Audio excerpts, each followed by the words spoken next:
பிதா குமாரன் பரிசுத்தாவின் பிரியேக நாமத்தினாலே ஆமென். இந்த காலை ஆராதனைக்கு ஆரம்பமாக நாம் யாவரும் முழங்கால் படியிட்டு ஆண்டவராய் நோக்கி நாம் ஜெபம் செய்வோம். தேவன் தாமே நம்மை இம்மட்டும் காத்து வந்தார். எல்லா நெருக்கமான சூழ்நிலைகளிலும் நமக்கு துணை நின்று இம்மானுவேலராய் நம்மோடு இருந்து அவர் நம்முடைய எல்லா தேவைகளையும் சந்தித்து வந்தார். இந்த பரிசுத்த ஆராதனையை கர்த்தர் நமக்கு ஆசீர்வதித்து தரும்படியாக ஆராதனையில் நாம் பாடுகின்ற பாடல்கள், வாசிக்கின்ற வேத பகுதிகள், நம்முடைய தியானங்கள் எல்லாவற்றிலும் கர்த்தருடைய திருநாமம் மட்டும் மகிமைப்படும்படியாக அவர் நம்மை ஆசீர்வதிக்கும்படியாக இந்த ஆராதனை துவக்கம் முதல் முடிவு மட்டும் அவருடைய பிரசன்னம் இங்கே நம்மோடு கூட இருக்கவும் சகோதரி சரித்ரா நம்மை ஆரம்ப ஜெபத்தில் நடத்துவார்.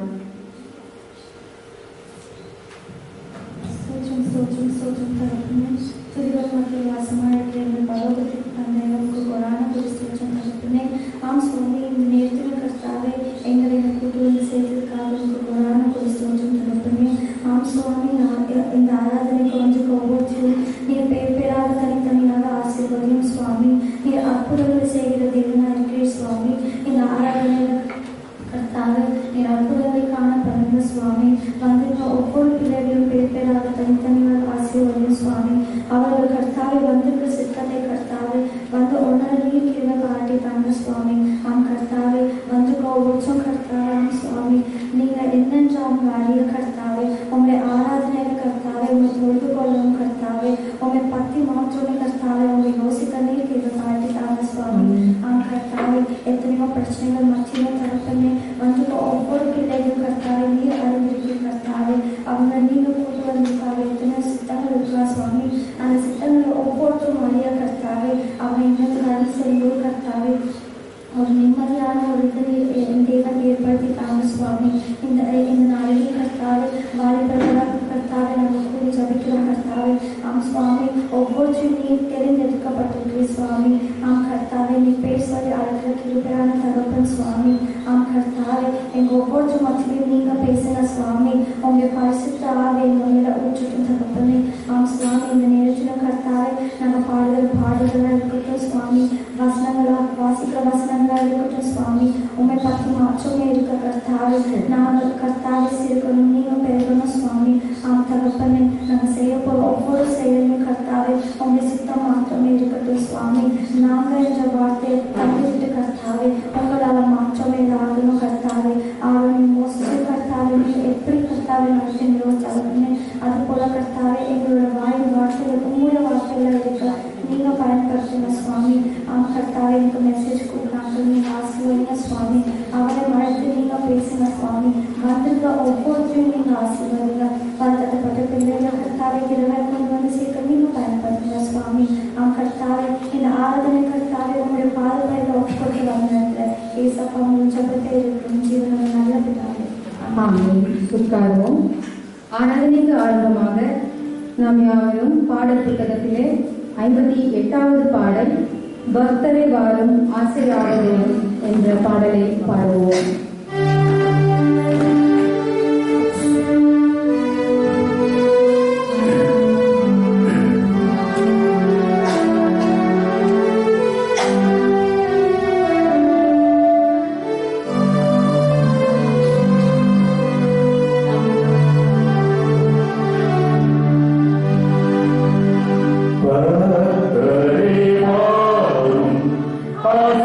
Dewa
சங்கீதத்தை முறையாக வாசிப்போம்.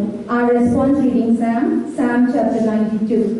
92வது சங்கீதத்தை முறையாக வாசிப்போம்.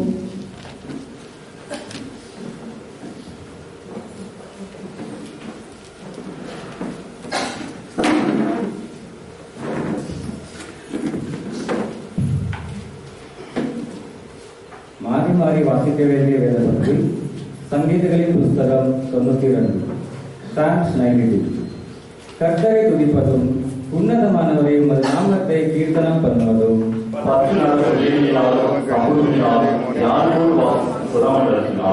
காலையிலே உமது கிருபையையும் இரவிலே உமது சத்தியத்தையும் அறிவிப்பதும் நலமாய் இருக்கும்.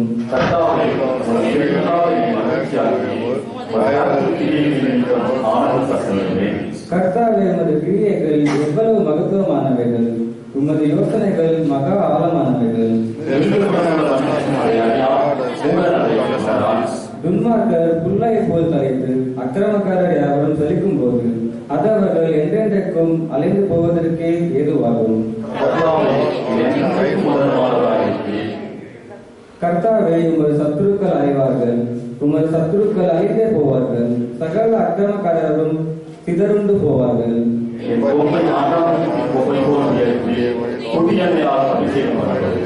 என் சத்துருக்களுக்கு நேரிடுவதை என் கண் காணும், எனக்கு விரோதமாய் எழும்புகிற துன்மார்களுக்கு நேரிடுவதை என் காது கேட்கும்.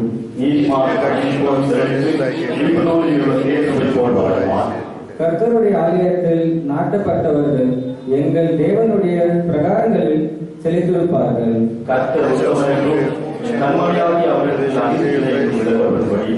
கடைசி வசனத்தை எல்லாம் சேர்ந்து வாசிப்போம்.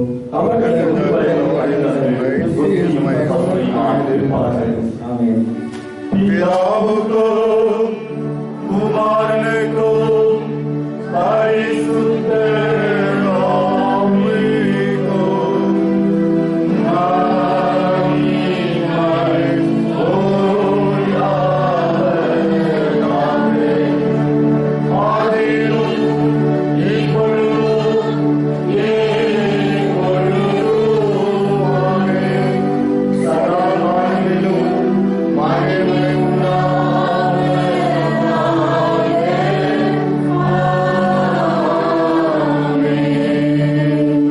நாம் நின்ற வண்ணமாக நமது அப்போஸ்தலர் விசுவாச பிரமாணத்தை பயபக்தியோடு அறிக்கை செய்வோமாக.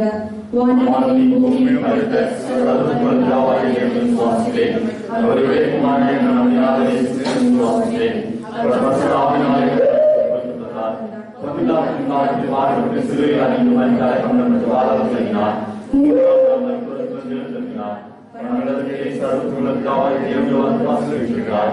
அவரிடத்தில் ஜீவனோடு மரித்தோர் நியாயத்திற்கு வருவார். பரிசுத்த ஆவியானவரை விசுவாசிக்கிறேன். ஒருவராய் சபையும் பரிசுத்தமான ஐக்கியமும் பாவமன்னிப்பும் சரீரத்திலும் நித்திய ஜீவனிலும் விசுவாசிக்கிறேன். ஆமென். பிரியமானவர்களே, நம்முடைய பரமபிதாவாகிய சர்வ வல்லமையுள்ள தேவனுடைய அளவில்லாத தயவினாலும் இரக்கத்தினாலும் பாவ மன்னிப்பை பெறுவதற்காக நாம் செய்த பலவிதமான பாவங்களையும் அக்கிரமங்களையும் அவர் சந்நிதியில் மாயமாய் மறைத்துக் கொள்ளாமல் பணிவும் தாழ்மையும் துக்கமும் கீழ்ப்படிதலும் உள்ள இருதயத்தோட அறிக்கையிட வேதவசனம் பற்பல வாக்கியங்களில் நம்மை ஏவுகிறது. நாம் எக்காலத்திலும் தேவனுக்கு முன்பாக நம்முடைய பாவங்களை மனத்தாழ்மையாய் அறிக்கையிட வேண்டுவதுமன்றி அவருடைய திருக்கரங்களினாலே நாம் பெற்றுக்கொண்ட மேன்மையான உபகாரங்களுக்காக ஸ்தோத்திரம் செலுத்தவும் மிகவும் சிறந்த அவருடைய புகழை பிரஸ்தாபம் பண்ணவும் அவருடைய மகா பரிசுத்த வசனத்தை கேட்கவும் நம்முடைய சரீரத்துக்கும் ஆத்மாவுக்கும் தேவையானவைகளை வேண்டிக் கொள்ளவும் நாம் கூடி வந்திருக்கிற இத்தருணத்தில் பாவங்களை அறிக்கையிடுவது நமது விசேஷித்த கடமையாயிருக்கிறது. ஆகையால் இங்கே இருக்கிற நாம் யாவரும் சுத்த இருதயத்தோடும் தாழ்ந்த சத்தத்தோடும் பரம கிருபாசன தண்டையில் சேர்ந்து பாவ அறிக்கை செய்யப்படுவோம். நாம் யாவரும் முழங்கால் படித்து பாவ அறிக்கை ஜபத்தை சேர்த்து நடப்போமாக.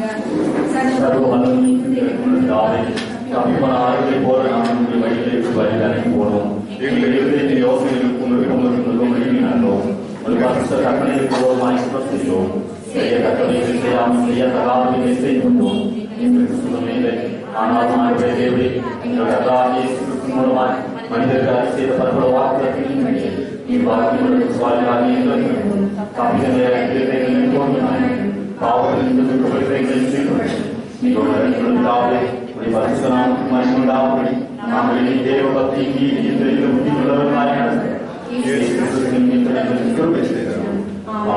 கர்த்தர் கற்பித்த ஜெபத்தை எல்லோரும் சேர்ந்து எடுப்போம்.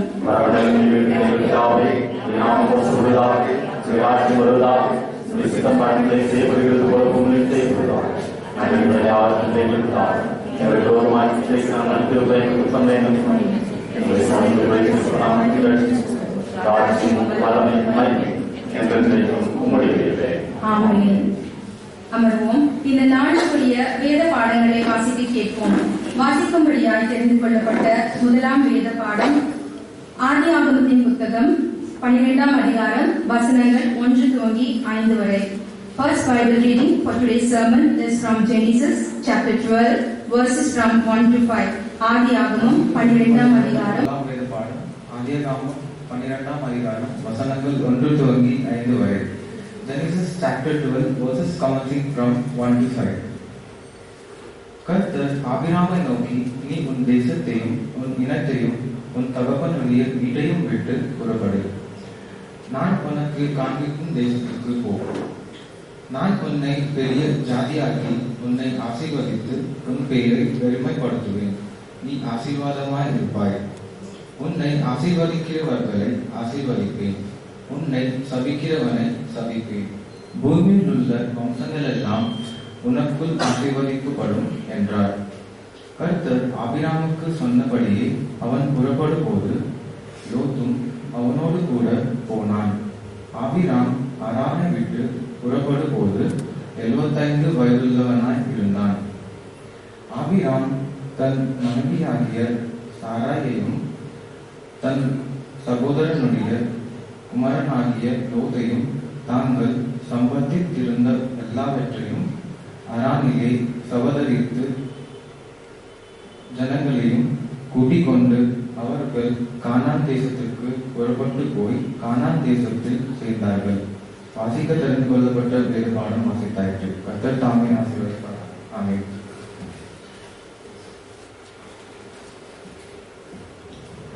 இரண்டாம் வேத பாடம் வாசிக்க கேட்போம். லூக்காவின் சுவிசேஷம் 1ஆம் அதிகாரம் வசனங்கள் 26 துவங்கி 35 வரை. Second Bible reading is from the Gospel according to St. Luke chapter 1 verses from 26 to 35. லூக்கா எழுதின சுவிசேஷம் 1ஆம் அதிகாரம் வசனங்கள் 26 துவங்கி 35. இந்த நாளுக்காக தெரிந்து கொள்ளப்பட்ட இரண்டாம் வேத பகுதி லூக்கா 1ஆம் அதிகாரம் வசனங்கள் 26 தொடங்கி 35 வரை. 6ஆம் மாதத்திலே கபிரியேல் என்னும் தூதன் கலிலேயில் உள்ள நாசரேத் என்னும் ஊரில் தாவீதின் வம்சத்தான் ஆகிய யோசேப்பு என்கிற நாமமுள்ள புருஷனுக்கு நியமிக்கப்பட்டிருந்த ஒரு கன்னிகையின் இடத்திற்கு தேவனாலே அனுப்பப்பட்டார். அந்த கன்னிகையின் பெயர் மரியாள். அவள் இருந்த வீட்டிலே தேவதூதன் பிரவேசித்து, கிருபை பெற்றவளே வாழ்க, கர்த்தர் உன்னுடனே இருக்கிறார், ஸ்திரீகளுக்குள்ளே நீ ஆசீர்வதிக்கப்பட்டவள் என்றான். அவளோ அவனை கண்டு அவன் வார்த்தையினாலே கலங்கி இந்த வாழ்த்துதல் எப்படிப்பட்டதோ என்று சிந்தித்துக் கொண்டிருந்தாள். தேவதூதன் அவளை நோக்கி, மரியாளே பயப்படாதே, நீ தேவனிடத்தில் கிருபை பெற்றாய். இதோ நீ கர்ப்பவதியாகி ஒரு குமாரனை பெறுவாய், அவருக்கு இயேசு என்று பெயரிடுவாயாக. அவர் பெரியவராயிருப்பார், உன்னதமானவருடைய குமாரன் என்னப்படுவார். கர்த்தராகிய தேவன் அவருடைய பிதாவாகிய தாவீதின் சிங்காசனத்தை அவருக்கு கொடுப்பார். அவர் யாக்கோபின் குடும்பத்தாரை என்றென்றைக்கும் அரசாளுவார், அவருடைய ராஜ்யத்துக்கு முடிவிராது என்றான். அதற்கு மரியாள் தேவதூதனை நோக்கி, இது எப்படியாகும், புருஷனை அறியேனே என்றாள். தேவதூதன் அவளுக்கு பிரதியுத்தரமாக, பரிசுத்த ஆவி உன்மேல் வரும், உன்னதமானவருடைய பலம் உன்மேல் நிழலிடும். ஆதலால் உன்னிடத்தில் பிறக்கும் பரிசுத்தம் உள்ளது தேவனுடைய குமாரன் என்னப்படும். வாசிக்க வேண்டிய வேத பகுதி வாசித்தாய்க்கு. தேவனுக்கே மகிமை உண்டாவதாக. ஆமென். கர்த்தர் தாமே இந்த வேத வசனங்களை நமது நித்திய ஜீவனுக்கென்று ஆசீர்வதித்து தருவாராக. நாம் யாவரும் எழுந்திருந்து பாடல் புத்தகத்தில் 62வது பாடல் ஆரியோர் ஆராரோ இந்த அவனியோர் மாதிரமே என்ற பாடலை உற்சாகமாக மகிழ்ச்சியோடு பாடுவோமாக.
நாம் ஆராதனைக்கு கடந்து செல்வோம். இது கர்த்தரை உற்சாகப்படுத்தும் நேரம், நாம் துதிக்கும் நேரம். சார் நாம் யாவரும் அமைதியாக இருக்க கர்த்தரை துதிப்போம்.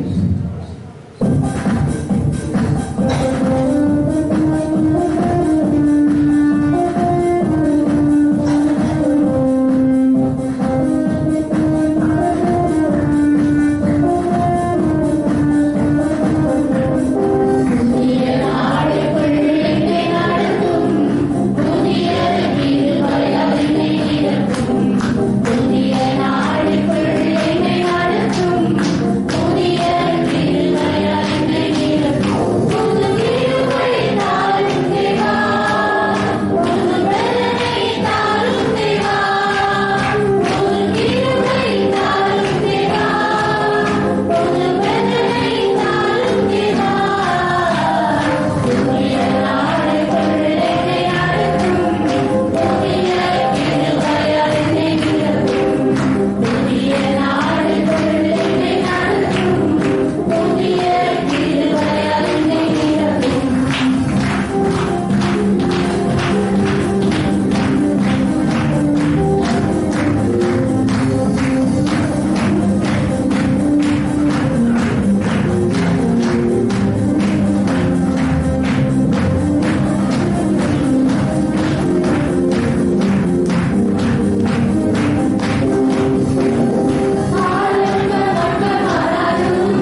மாத்திரம் துதிப்பேன் ஆண்டவரே. ஒவ்வொருத்தரும் சொல்லுமா ஸ்தோத்திரம் ஸ்தோத்திரம் ஆண்டவரே. உண்மை மாத்திரம் நான் துதிப்பேன் ஆண்டவரே.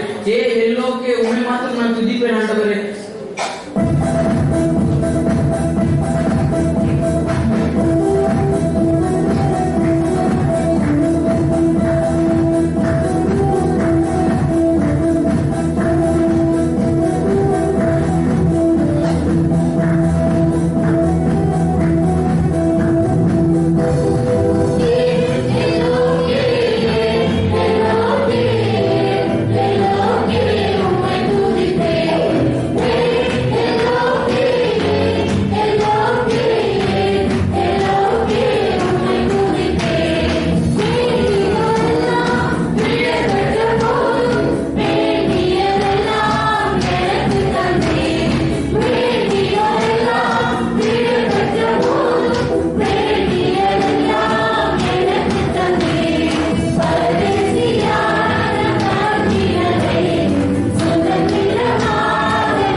உம்மை துதிக்க வந்திருக்கும் ஏசப்பா இந்த நாட்களிலே ஏசப்பா நன்றி ஏசப்பா. எல்லாரும் ஸ்தோத்திரம் ஸ்தோத்திரம் ஸ்தோத்திரம் ஸ்தோத்திரம் ஏசப்பா.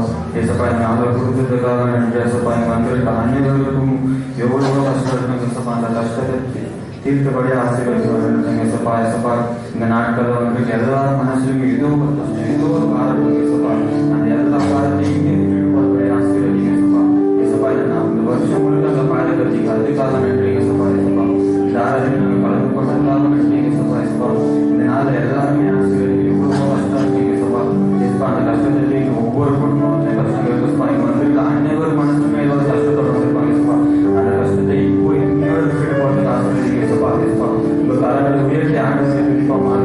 எல்லாருமே கண்டிப்பாக ஆண்டவர்கிட்ட கேளுங்க. நீங்கள் பாவம் பண்ணிட்டு சரி உங்கள் கஷ்டத்தை ஆண்டவர்கிட்ட அழுது சொல்லுங்க. அவர் கண்டிப்பாக தீர்ப்பாரு ஏசப்பா. எப்பவுமே எங்கள் கூடவே இருக்கு. எப்பவுமே எங்களை பாதுகாப்புங்க ஏசப்பா. உங்கள் பிள்ளைகளை நாங்கள் எப்பவுமே எங்களை வழி நடத்துங்க. எந்த ஒரு பாதுகாப்பு இல்லாமல் எங்கள் ஆசீர்வாதம் நடத்துங்க ஏசப்பா. எந்த கெட்டதும் எங்கள் ஆசீர்வதிங்க. அது மட்டும் இல்லாமல் எல்லாம் நாங்கள் போகும்போது வரும்போது ஆசீர்வதிங்க ஏசப்பா. ஏசப்பா எங்களோட வீட்டில் இருக்கும்போது எல்லா நாட்களிலும் எங்களை வழி நடத்துங்க ஏசப்பா. எந்த ஒரு கெட்டதும் வராமல் ஆசீர்வதிங்க ஏசப்பா. அது மட்டும் இல்லாமல் இங்கே வந்திருக்க அனைவரையும் நல்லபடியாக ஆசீர்வதிச்சு வரநாட்டிங்க. நீரே காத்து பொறுப்பெடுங்க ஏசப்பா. ஏசப்பா என்னை தொடர்பு கொண்டுமா ஆசீர்வதிங்க ஏசப்பா.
ஏசப்பா நல்லபடியாக காத்தொழில் நடத்துங்க ஏசப்பா. ஏசப்பா இந்த ஆராதனை வந்திருக்க அத்தனை பேரையுமே ஆசீர்வதிங்க ஏசப்பா. ஏசப்பா சின்ன சிறு வயதிலே எங்களை தூக்கி எடுத்தீங்க ஏசப்பா. அதுக்காக நன்றிங்க ஏசப்பா. ஏசப்பா எப்பவுமே எங்கள் கூடவே இருக்கீங்க ஏசப்பா. அதுக்காக நன்றிங்க ஏசப்பா. எங்களுக்கு ஆகாரம் உணவு எல்லாத்தையும் தரீங்க ஏசப்பா. அதுக்காக நன்றிங்க ஏசப்பா. நீங்கள் வேலைக்கு போகும்போதும் வரும்போது எங்களை காத்து வழி நடத்துறீங்க ஏசப்பா. அதுக்காக நன்றிங்க ஏசப்பா.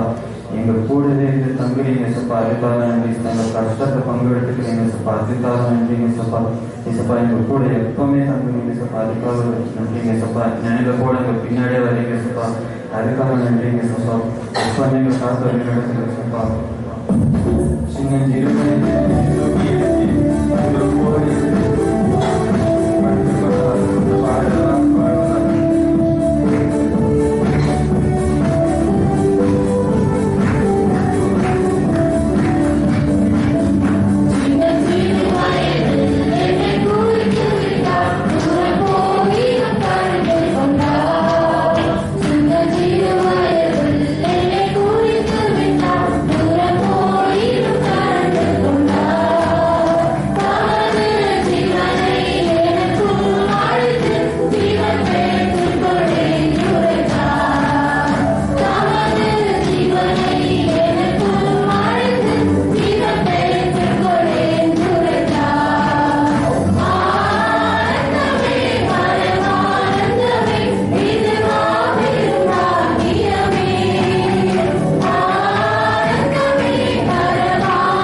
இந்த பாதலத்தில் நீர் சொந்தக்காரர் அவரை எங்கள் உள்ளத்தில் வாசம் பண்ணுகிறீங்க. ஒவ்வொரு உள்ளத்திலையும் நீங்க வாசம் பண்ணுகிற ஆண்டவரை, நீர் இங்க வந்தவர்கள் எல்லாருக்கும் ஒரு நோக்கம் இருக்கு மேசப்பா. நீங்க முடிவு பண்ணி தருவீங்க மேசப்பா. ஒவ்வொருத்தரும் நீங்க வாசம் பண்ணுங்க. அவங்களுடைய கிருபை தான் மேசப்பா. அவங்க கண்ணீர் மணியை கூட பார்த்து கொண்டிருக்கிறது கோடான கோடி நன்றி ஏசப்பா. இந்த 11 மந்த்ஸ் நீங்க அவங்களை காத்து கொண்டிருக்கிறது கோடான கோடி நன்றி ஏசப்பா. இனிமேலும் நீங்க காத்து கொள்வீங்க ஏசப்பா. ஏசப்பா இதோ அவங்க போகணும் பார்த்து நீங்க காத்து கொள்வீங்க ஏசப்பா. இதோ எந்த இயேசு பண்ணி எனக்கு மட்டும்தான் இயேசப்பா. இங்க இருக்கிற ஒவ்வொருவரும் நீங்க வாசம் பண்ணுகிறீங்க இயேசப்பா. இதோ இந்த பாடலை கூட சேர்த்து பாடுவோமா?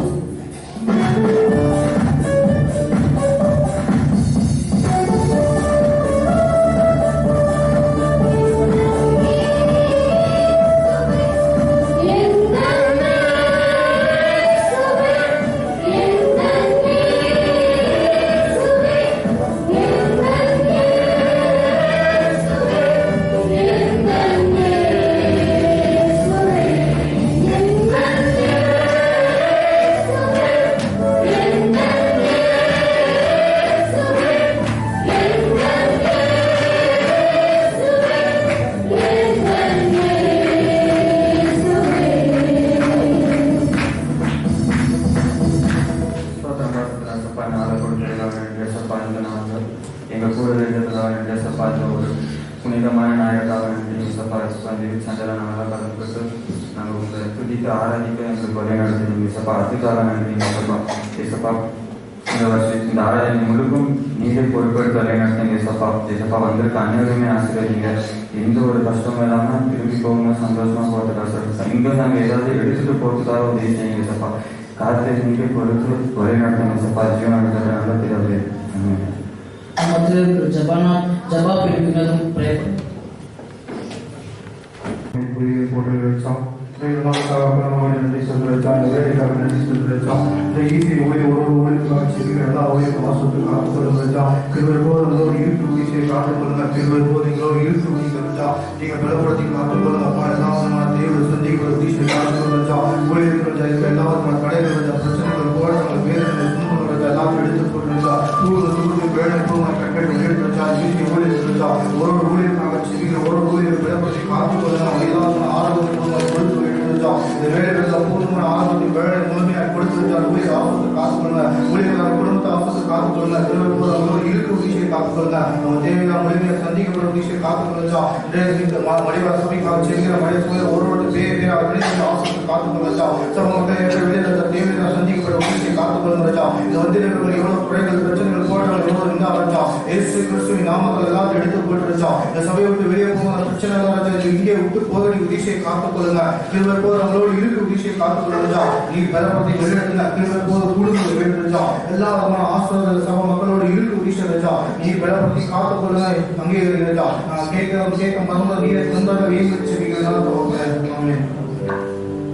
எங்களுக்கு ஆண்டுக்கு வரத்துக்கு உதவி செய்து அதற்காக நன்றி கர்த்தாவே. கர்த்தாவே இந்த கோவிட்-19 காலத்திலும் எங்களை இந்த ஆலயத்துக்கு வருவதற்காக எங்களுக்கு ஆயத்தம் பண்ணி அதற்காக நன்றி கர்த்தாவே. கர்த்தாவே இந்த அநேக ஜனங்களும் இந்த கோவிட்-19 பாதிக்கப்பட்டு உயிரிழந்த கர்த்தாவே அவர்களை நீங்கள் பாதுகாக்கும் கர்த்தாவே.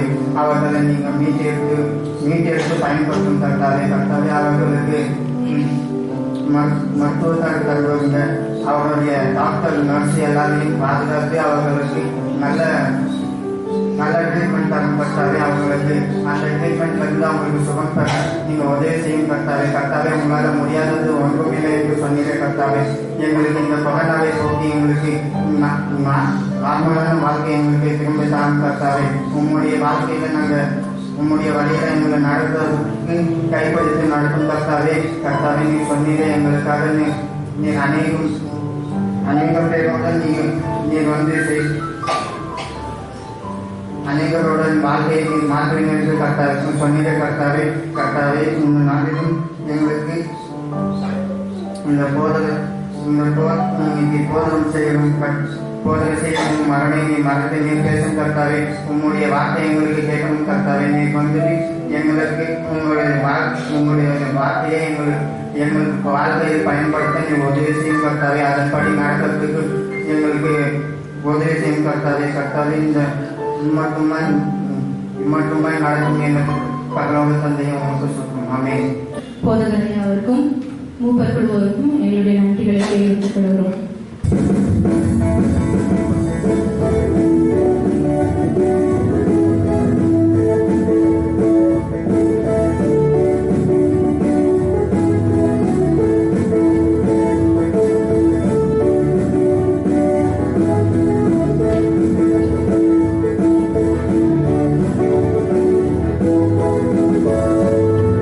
ஒருவராய் பெரிய அதிசயம் செய்பவர்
சொல்லுங்க அல்லேலூயா, அல்லேலூயா. கர்த்தருடைய பரிசுத்த நாமத்துக்கு மகிமை உண்டாவதாக. இந்த ஆராதனைக்கு கடந்து வந்திருக்கிற உங்கள் யாவரையும் ஆண்டவராகிய இயேசு கிறிஸ்துவின் ஈடே நாமத்தில் அன்போடு கூட வாழ்த்துகிறேன், வரவேற்கிறேன். இந்த நாளில் நம்ம மத்தியில் இருக்கும்படி ஆண்டவர் கிருபை செய்தபடினாலே ஆண்டவரை ஸ்தோத்திரிக்கிறேன். கிறிஸ்துவுக்குள் பிரியமானவர்களே, இந்த நாளில் வாலிபர் ஞாயிறாக அனுசரிப்பட்டுக் கொண்டிருக்கிறது நீங்கள் ஞாபகம் இருக்கிறேன். வாலிப பிள்ளைகள் ரொம்ப அருமையாக இந்த ஆராதனை நமக்கு நடத்தி கொடுத்திருக்கிறார்கள். இதனாலே கர்த்தருடைய வார்த்தைக்கு நேராக நம்ம கடந்து செல்ல போகிறோம். இதனாலே மத்தியிலே கடந்து வந்திருக்கிற சிறப்பு செய்தியாளர் உங்கள் மத்தியில அறிமுகம் செய்து வைத்ததில் நான் இந்த மகிழ்ச்சி அடைகிறேன்.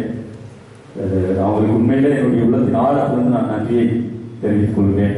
ஏன்னா கடந்த 2 நாட்களுக்கு முன்பாக தான் அன்பு சகோதரர் அருண்ஜகுமார் அவர்கள் மூலமாக அவர்களை தொடர்பு கொண்டோம். ஏன்னா எங்களுக்கு முதல்ல வரன் ஒதுக்கிட்டு கடைசியில ஒரு 2 நாள் இருக்கிறப்ப ஐயா நான் வர முடியாத ஒரு சூழ்நிலையில் இருக்கிறேன் அப்படின்னு சொல்லி சொன்னதுனால 2 நாட்களுக்கு முன்பாக அந்த சகோதரி நாங்கள் தொடர்பு கொண்டோம். அவர்கள் மனமு வந்து நாளே மத்தியில வருவதற்கு அவர்கள் ஒப்புக்கொண்டார்கள். அதற்காக ஆண்டவரை ஸ்தோத்திரிக்கிறேன். திருச்சபை சார்பாகவும் திருச்சபை பரிபாலன குழுவின் சார்பாகவும் அந்த சகோதரிக்கு நன்றியை தெரிவித்துக் கொள்கிறோம். அவருடைய பெயர் புனிதா மேரி, அவங்களுடைய கணவர் பெயர் மேரி.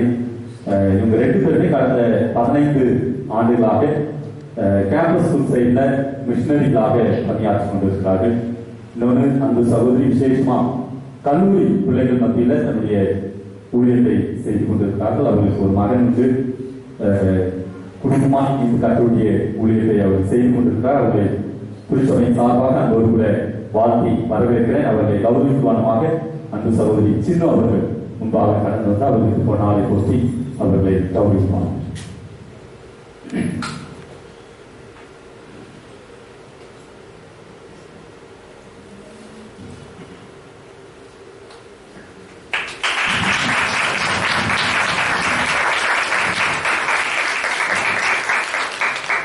மீதியான நேரத்தை அந்த சகோதரியினுடைய கடன்களில கொடுக்கிறேன். ஜபச தேவனுடைய நாம் கர்த்தருடைய வார்த்தையை கேட்கிறோம். கர்த்தருடைய பரிசுத்த நாமத்துக்கு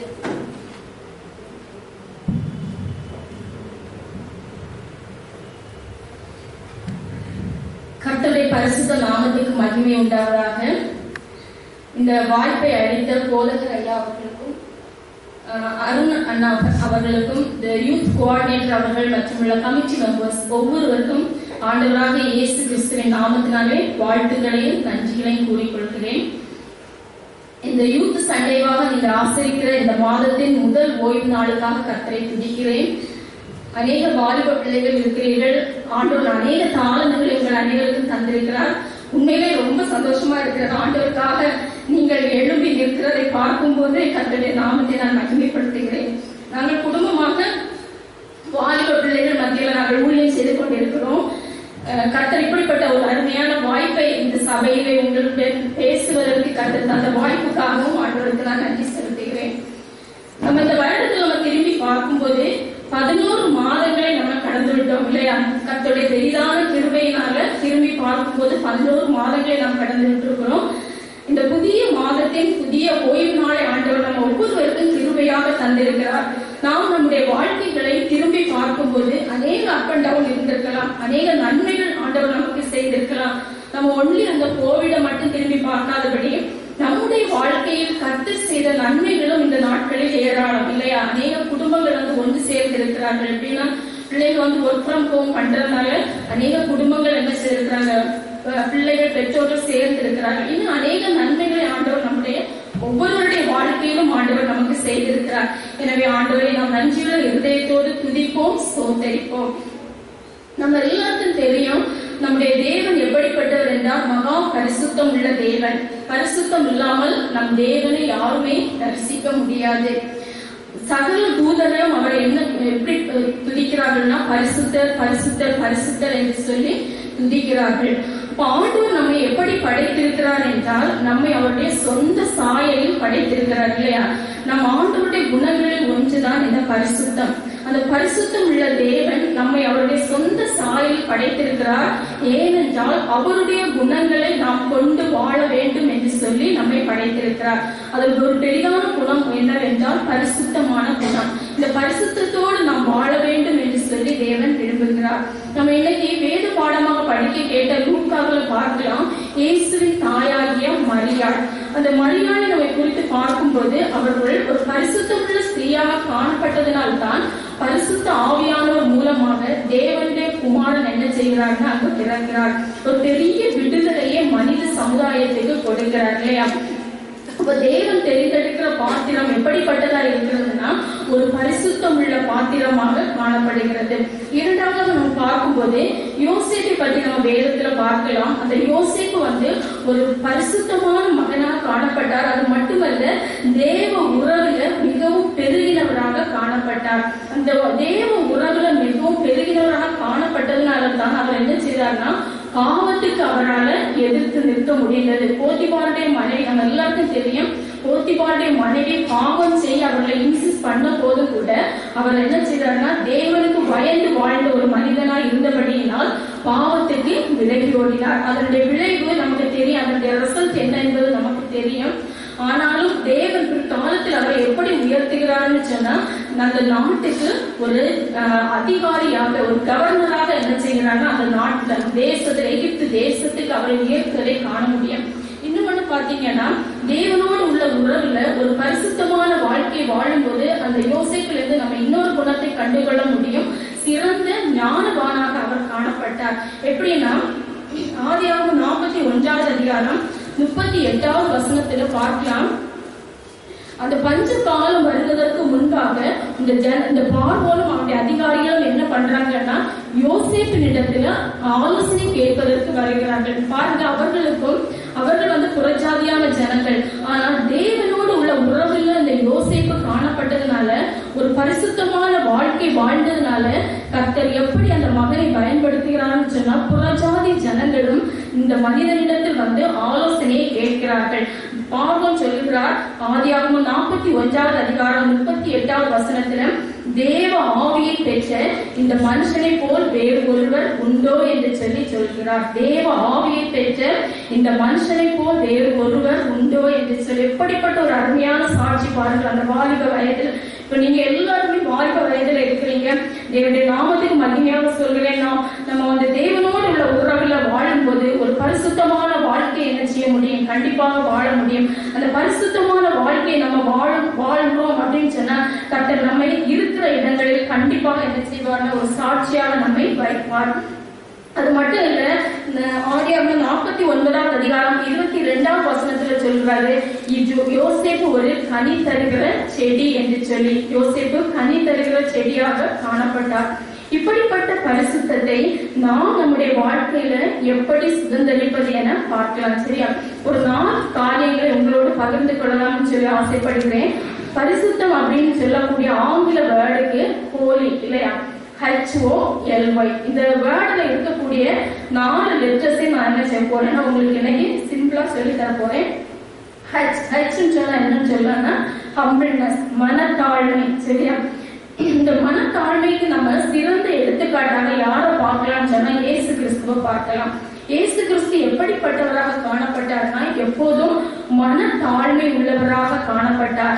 எல்லாராலும் வெறுக்கப்பட்ட கழுதை என்ன செய்தார்னா தெரிந்து கொண்டே இந்த ஜனங்களுக்கு முன்னால ஜனங்கள் எல்லாரும் முன்னடப்பாரும் பின்னடப்பாரும் ஓசனான்னு சொல்வதற்கு சொல்ல இவர் என்ன செய்கிறார்னா கழுதையின் மேல், எல்லாராலும் வெறுக்கப்பட்ட கழுதையை தெரிந்து கொண்டு அதன் மேல பவனியாக வலம் வருகிறார்.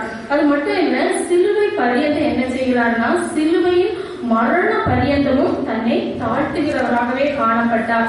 இயேசு கிறிஸ்துவின் வாழ்க்கையில நம்ம பார்க்கும்போது தெரியும் அவர் எப்படிப்பட்டவர்னா எந்த காரியத்தை தொடங்கும் முன்னால என்ன செய்கிறார்னா அதிகாலையில் இருட்டோடே எழுந்து ஜெபம் பண்ணுகிறவராக காணப்பட்டார். தேவ சமூகத்தை வாஞ்சிக்கிறவராக, தேவ சமூகத்தை தேடுகிறவராக காணப்பட்டார். பாருங்க, அந்த அவர் தேவ சமூகத்தை வாஞ்சிக்கும் போது, தேவ சமூகத்தை தேடும் போது அவர் எடுத்த எல்லா காரியங்களும் ஜெயமாக காணப்பட்டது. அதன் பிறகுதான் அவர் என்ன பண்றாருன்னா நிறைய அற்புதங்கள் செய்கிறார், சீஷர்களை தெரிந்தெடுக்கிறார். எதனால என்ன செய்கிறார்னா தேவ சமூகத்தை அவர் நாடி போகிறார். நம்முடைய வாழ்க்கை எப்படி இருக்கிறது? நாம் ஒரு காரியத்தை துவங்கும் முன்னால, வாலிபர்கள் ஆனாலும் சரி, பெற்றோர்கள் ஆனாலும் சரி, நாம் ஒரு காரியத்தை துவங்கும் முன்னால எப்படி இருக்கிறோம்? இல்ல நம்முடைய எக்ஸாம்ஸ் வருது, அதுக்கு முன்னால மட்டும்தான் நாம் தேவனை நோக்கி பார்க்கிறோமா? இல்ல நம்ம வீட்டுல ஒரு கஷ்டம் வருகிறது, அப்ப மட்டும்தான் தேவனை நோக்கி பார்க்கிறோமா? எல்லா சூழ்நிலைகளிலும் எல்லாவற்றிலும் நம்ம என்ன செய்யணும்? தேவனோடு உறவு கொண்டவர்களாய், தேவனை நோக்கி பார்க்கிறவர்களாக காணப்பட வேண்டும். நம்ம எல்லாருக்குமே தெரியும், நம்ம போட்டிருக்கிற பொன் எப்படிப்பட்டதுன்னா, தட்டால் உருக்கலாம் என்ன செய்யணும்? அது ஒரு அழகான வடிவமாக மாறும். அது மாறுவதற்கு நிறைய ப்ராசஸ் என்ன செய்யணும்? அது கடந்து போகணும். மாறும் போது அது எல்லாராலும் விரும்பப்படத்தக்க என்ன செய்கிறது? ஒரு பொண்ணாக மாறுகிறது. அநேகர் அதை என்ன செய்கிறார்கள்னா, விரும்பி, எவ்வளவு விலை இருந்தாலும் அதை விரும்பி வாங்குகிறார்கள். அதே போல நம்ம ஆண்டவரோடு நெருங்க நெருங்க நெருங்க ஒரு பரிசுத்தமான வாழ்க்கை நம்ம என்ன செய்ய முடியும்? கண்டிப்பாக வாழ முடியும். அவர் விரும்புகிற ஒரு பாத்திரமாக நம்மால மாற முடியும். அவர் விரும்பும் போது நிச்சயமாக என்ன செய்ய முடியும்னா, இந்த உலகத்துல நம்ம ஒரு சாட்சியுள்ள வாழ்க்கையை கண்டிப்பாக வாழ முடியும். எப்படி என்றால், யோசேப்பு எப்படி ஒரு சாட்சியுள்ள வாழ்க்கையை வாழ்ந்தாரோ அது போல நம்மாலும் என்ன செய்ய முடியும்? கண்டிப்பாக வாழ முடியும். அது மட்டும் இல்ல, இந்த பரிசுத்தத்தில் வளர வளர நம்மை அறியாமலே என்ன செய்ய முடியும்னா, நம்முடைய நேரத்தை நாம் கொடுக்க நமக்குள் நம்மை அறியாமல் பரிசுத்தம் வளரும், நம்மை அறியாமல் தாழ்மை வரும். அது மட்டும் இல்ல, தேவ கிருபை என்ன செய்யணும்? நம்மள பெருக ஆரம்பிக்கும். நீயும் நானும் என்ன செய்ய முடியும்? அநேகருக்கு பயன்படுத்த முடியும். அநேகருக்கு நம்மை அறியாமல் ஆண்டவர் என்ன செய்வார்? நம்மை பயன்படுத்துவார்.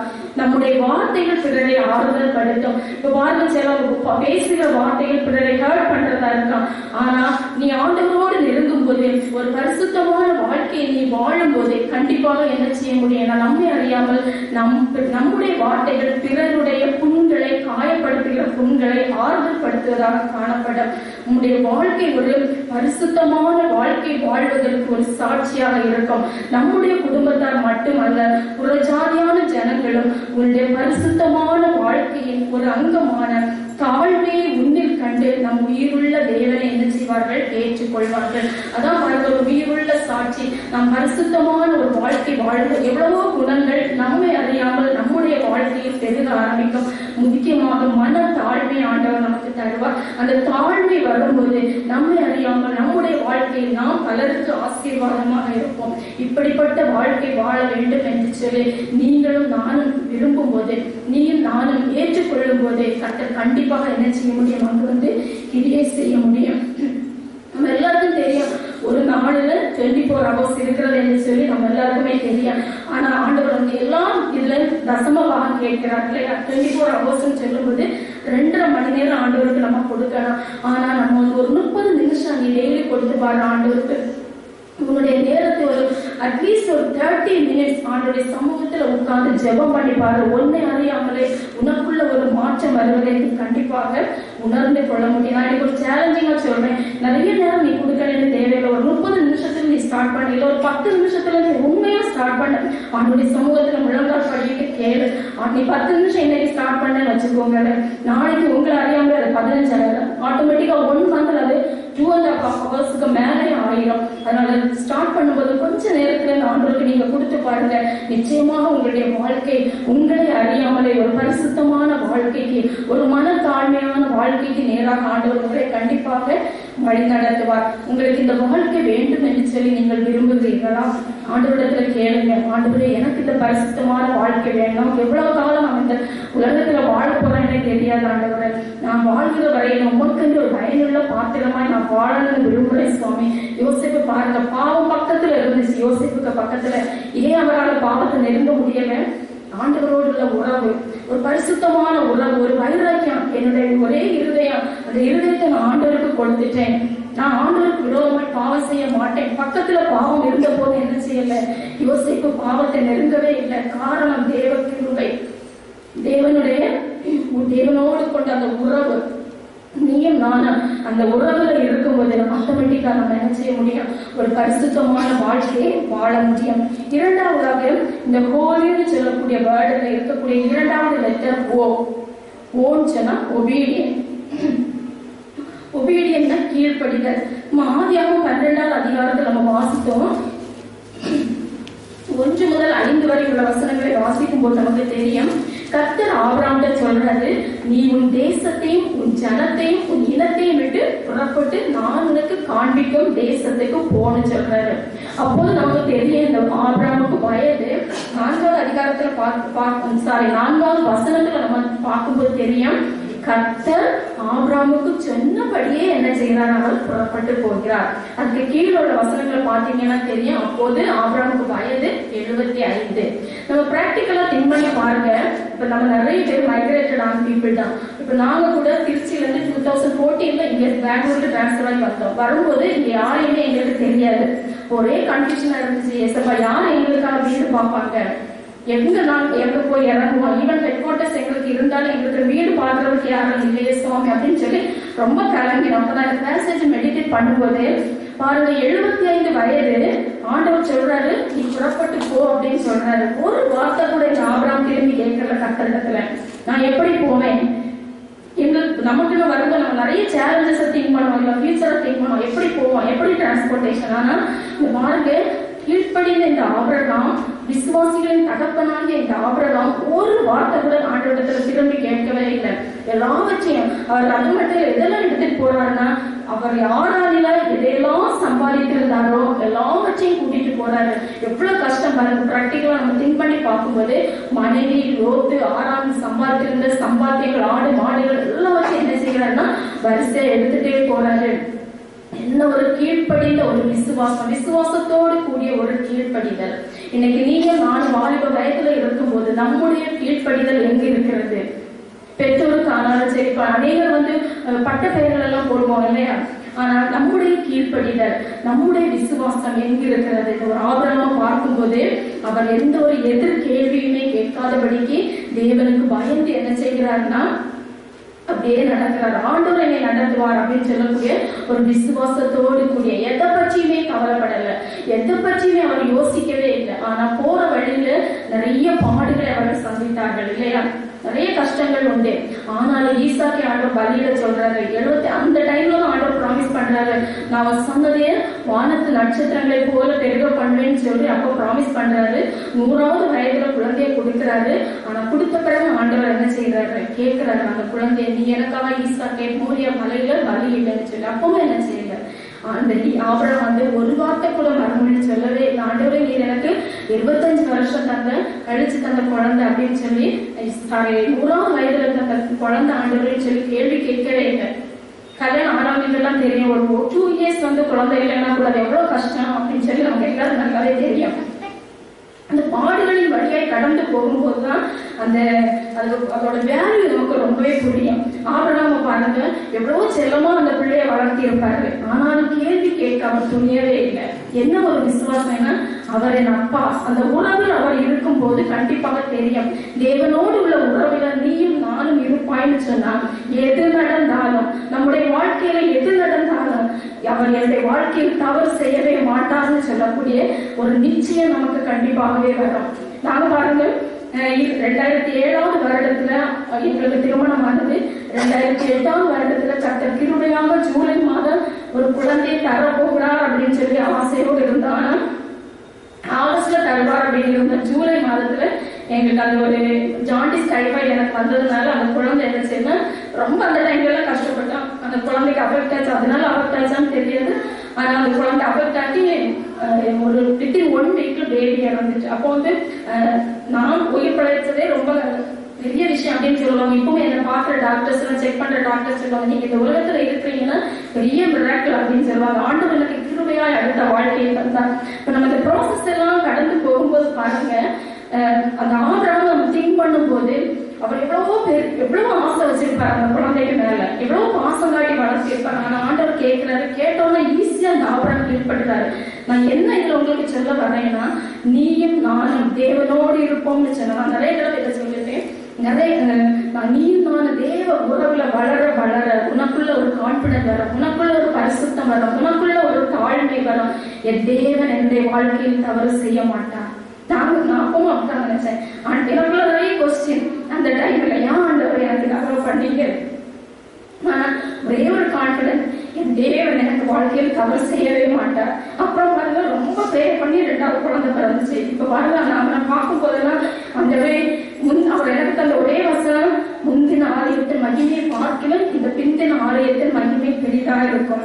அதே போல பாருங்க, ரொம்ப டேலண்டா நல்லா இருக்கான், நல்லா ஹெல்த்தி பேபியா இருக்கான். பாருங்க, நம்ம ஆண்டவருடைய கரத்துல தாழ்த்தும் போது, ஆண்டவரோடு உள்ள உறவில வளரும் போது நமக்குள்ள ஒரு கான்பிடன்ஸ் வரும். இன்னைக்கு உங்களுக்குள்ள அந்த கான்பிடன்ஸ் இருக்கா? நீங்க கடந்து வந்த பாதைகளை திரும்பி பார்க்கும் போது, இல்ல வரப்போகிற காலங்களை நினைத்து நீங்கள் கலந்துகிறீர்களா? எதை குறித்து கலந்தாதீங்க. ஆண்டவரோடு கூட உள்ள உறவில வாழுங்க. கர்த்தர் நிச்சயம் நடத்துவார். அவர் உங்களை தெரிந்தெடுத்திருக்கிறார் என்றால், அவருடைய சொந்த பிள்ளைகளாக உங்களை உருவாக்கி இருக்கிறார் என்றால், அவருடைய சொந்த சாயலில் உங்களையும் என்னையும் படைத்திருக்கிறார் என்றால், அவருடைய ஒரே விருப்பம் உன்னுடைய இருதயத்தை அவருக்கு கொடுக்க வேண்டும். உன்னுடைய இருதயத்தை நீ அவருக்கு கொடுக்கும் போது அவருடைய குணங்கள் நம்ம கண்டிப்பாக பிரதிபலிக்கும். அதை மட்டும் ஆண்டவர் நம்மிடம் எதிர்பார்க்கிறார். 3வது நம்ம பார்க்கும்போது, இன்னும் உங்களுக்கு தான் தெரியும், உங்க இருதயங்களை விட வேண்டிய காரியங்கள் ஏதாவது இருக்குமா என்பது எனக்கு தெரியாது. நீங்க உங்க இருதயங்களை ஆராய்ந்து பாருங்கள். ஆண்டவரே, இந்த வேளையில நான் ஆராய்ச்சி பார்க்கிறேன் சுவாமி, நான் விட வேண்டிய காரியங்கள் ஏதாவது இருக்கா? வீணான சிந்தனைகள் என்னில் இருக்கா? பரிசுத்த குறைவுக்கு ஏதுவான காரியங்கள் என்னிடத்தில் இருக்கா? மனமேட்டிமையான காரியங்கள் ஏதாவது இருக்கா? கீழ்ப்படியாத காரியங்கள் ஏதாவது இருக்கா? சுவாமி, எனக்கு சொல்லித்தாருங்கன்னு சொல்லி ஆண்டோடைய சமூகத்துல நீ ஒரு நிமிஷம் உன்னை தாழ்த்தும் போது கண்டிப்பா ஆண்டவர் உனக்கு நினைவுபடுத்தி தருவார். எல்லாவற்றையும் நினைவுபடுத்தி தரும்போது அவருடைய சமூகத்தில் எல்லாவற்றையும் அறிக்கையிட்டு விட்டுவிட்டு ஒரு புதிய மனுஷனாக நீ உருவாகும் போது, அதை தான் அவர் எதிர்பார்க்கிறார். ஒரு புதிய மனுஷியாக, ஒரு புதிய மனிதனாக நீ உருவாகும் போது கர்த்தர் உன்னை நிச்சயம் அந்த இடத்துல பயன்படுத்துவார். 3வது நம்ம பார்க்கலாம். 3வது லெட்டர் வந்து லவ். யோவான் 3:16 நம்ம பார்க்கிறோம், தேவன் தம்முடைய சொந்த குமாரன் என்ன செய்தார்? நமக்காக இந்த உலகத்துல தந்திருந்தார். எவ்வளவு பெரிய அன்பு பாருங்க. இதை விட ஒரு பெரிய அன்பு எதுவுமே இந்த உலகத்துல இல்லை. எதை குறித்தும் எக்ஸ்பெக்ட் பண்ணாத அன்கண்டிஷனல் லவ், அகாப்பே லவ். இல்லை, எதை குறித்து அவர் என்ன செய்யல, எதிர்பார்க்கவே இல்லை. நான் இறந்தா என் பிள்ளைக்காக நான் செலுத்த அவர் எனக்கு இதை செய்வா அப்படின்னு சொல்லி அவர் எதிர்பார்க்கவே இல்லை. ஆனால் 2000 வருடங்களுக்கு முன்பாகவே தேவன் தம்முடைய ஒரே குமாரனை என்ன செய்தாங்க? நமக்காக இந்த உலகத்துல தந்தறிந்தார். இந்த தெய்வீக அன்பு உனக்கு வேண்டுமா?